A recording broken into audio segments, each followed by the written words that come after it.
Badan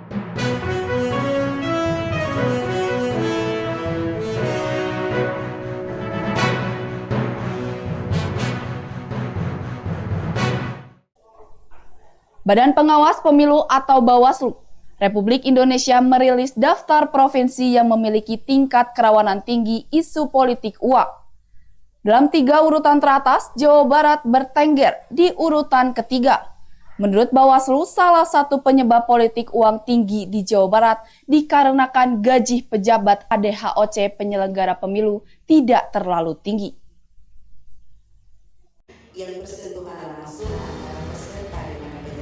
Adapun 5 besar tingkat kerawanan tinggi isu politik uang, diantaranya Maluku Utara, Lampung, Jawa Barat, Banten, dan Sulawesi Utara.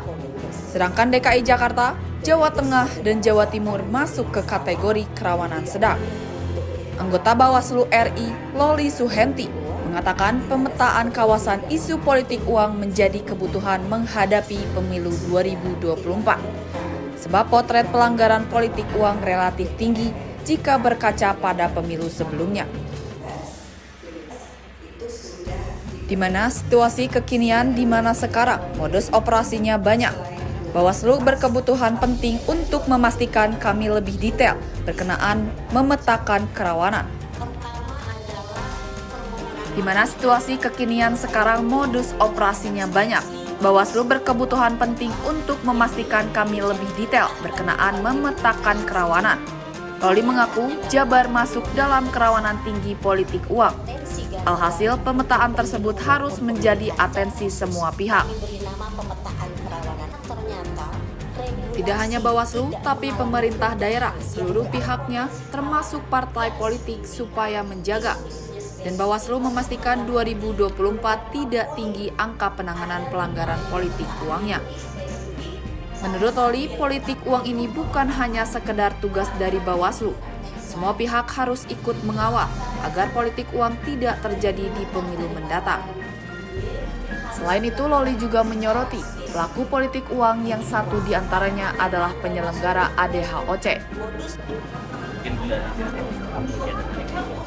Iya, sebenarnya kan pemetaan kerawanan soal isu politik uang ini memang menjadi kebutuhan karena selama ini potret pelanggaran untuk politik uang itu relatif tinggi.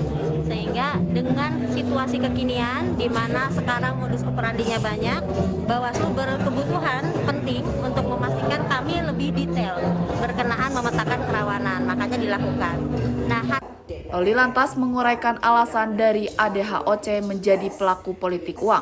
Selain karena masa kerjaannya sebentar, mereka pun dekat dengan kepentingan dan dekat dengan konflik.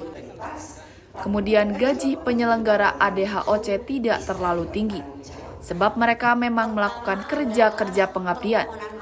Dalam posisi seperti itu, maka penyelenggara ADHOC menjadi sangat rentan sebagai pelaku politik uang. Dari Bandung, Jawa Barat, Agus Kusmayadi melaporkan.